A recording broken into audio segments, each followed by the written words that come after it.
అసలు అందరికీ నమస్కారం. ఏం చేస్తున్నారు? బిజీగా ఉన్నారా?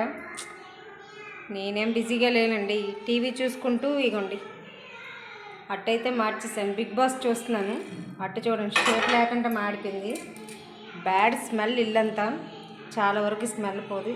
మళ్ళా దగ్గరుంటుండగే పాలు పొంగించేసాను. మతిమరుపు వస్తుంది ఒక రేంజ్లో.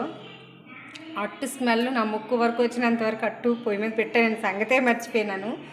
ఎంత మతిమరుపు వచ్చేస్తుందంటే నాకు ఫస్ట్ డెలివరీకి కొంచెం పర్వాలేదు. సెకండ్ డెలివరీ సిజేరియన్ అయిన తర్వాత ఇంకా ఎక్కువ మతిమరుపు వచ్చింది, ఇంకా వస్తుంది.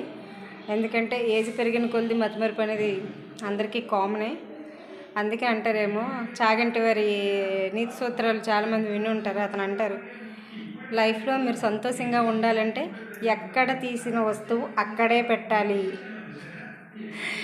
ఏదైనా సరే మతిమరుపు అనేది ఉంటే మాత్రం చాలా డేంజర్ అని. ఇంకా మా హస్బెండ్ ఏవైనా పనికొచ్చినగా ఏవైనా కాగితాలు కానీ ఏటైనా సంబంధించిన ఉంచుతాను, ఇంట్లోనే ఉంచుతాను. ఆ విషయం నాకు తెలుసు, కానీ అవి ఎక్కడ ఉంచుతానో తెలియదు. అతను అడిగిన సమయానికి నేను అవి ఏ రోజు కూడా తీసి ఇవ్వలేదు. ఇప్పటికి ఇన్ని రోజులు ప్రతిరోజు నేను చీవట్లే తింటాను. ఆ అడిగిన ప్రతిసారి కూడా నేను చీవట్లే తింటాను. అంత మతిమరుపు స్పీచ్కి వెళ్ళిపోయింది. అస్సలు గుర్తుండడం లేదు. అనుకుంటాను ఇక్కడ పెడతాను, అతను తిట్టలే అనుకుంటాను, కానీ అది మర్చిపోతాను, అది దొరకదు. ఎతికి ఇల్లంతా గలేజ్ చేసిన తర్వాత లాస్ట్కి దొరుకుతుంది.